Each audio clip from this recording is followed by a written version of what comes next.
you own multiple businesses, but just kind of tell us your story being a small business owner. Take us as far back as you want. Just kind of go through your journey. Well, I guess I got my first taste of being a small business owner right out of college. I actually formed my LLC for Impulse Pottery back when I was still going to school. Okay. Put together an art show for my senior exhibit.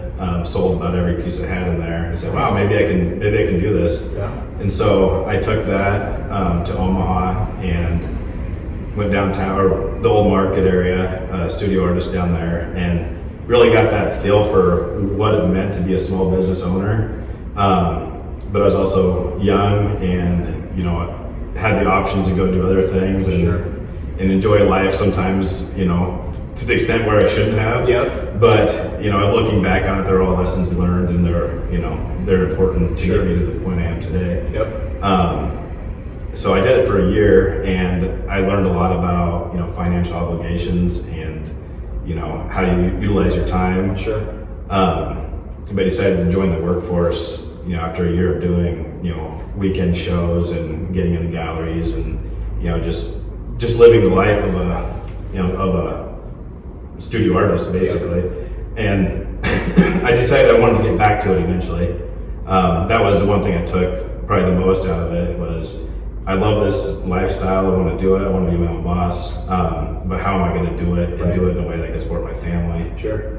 At the time, my son was, he was tiny and, 1-2. And then when he turned 3, I was like, I need to get back to Kearney, get closer to him. And I took what I learned down in Omaha in the workforce. I was selling trucks, buses, truck parts, things like that. Yeah. How I got my start in the workforce, and looking at those life lessons, I learned a lot about sales and marketing and customer service, which was great for where I'm at now.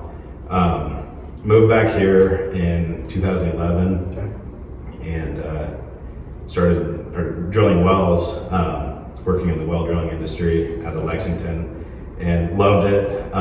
Loved the hard work. Loved seeing things come together, projects start to finish. Okay.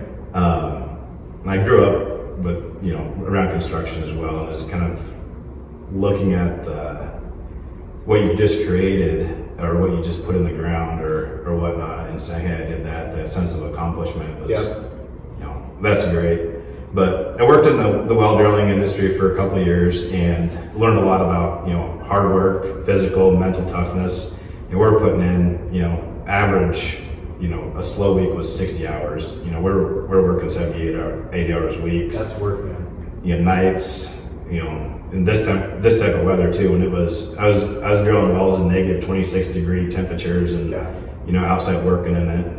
Which we just got out of. We're filming this on February 19th, and we just negative 25-degree temperatures earlier. Yeah, it brought back some memories. Yeah. Of why I don't want to work out in it. So and you kind of. What gets you to that point where your mind, you're like, okay, I appreciate this now. I've done it. I can say I did it, and that's why I want to work hard to not have to do it again. Right. And so I took a lot out of every job I've done. From there, after learning that, I also learned a lot about when you're putting an 80-hour work week, you learn about time and.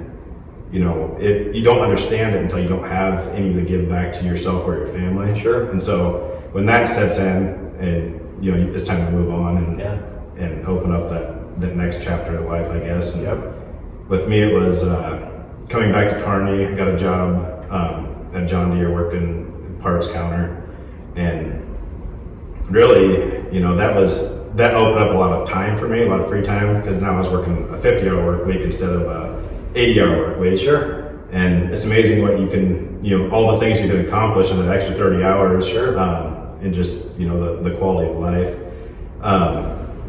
But the kind of the crazy thing, looking back on it, it broke me of a fear I had of picking up the phone and calling people. Mm-hmm. I always hated doing that. And I still don't love it, but, being forced into it behind the parts counter at John Deere, when you have to call customers, have to ask them to pay their invoices or, do things like that. It's not always fun. It's not always fun, but you know, it helped me get to where I'm at, and you know, I would never have been able to start my company that's initiated everything if I wasn't willing to pick up a phone and make things happen. You know, so it's the lessons you learn through each step of the process. To come full circle back to where you want to be, and you know, looking back on it's kind of it's enjoyable to see what you know as an artist and a business owner. You know, I think the creating of things is that self gratification, and to see what you created and look at the steps along the way is it's kind of cool.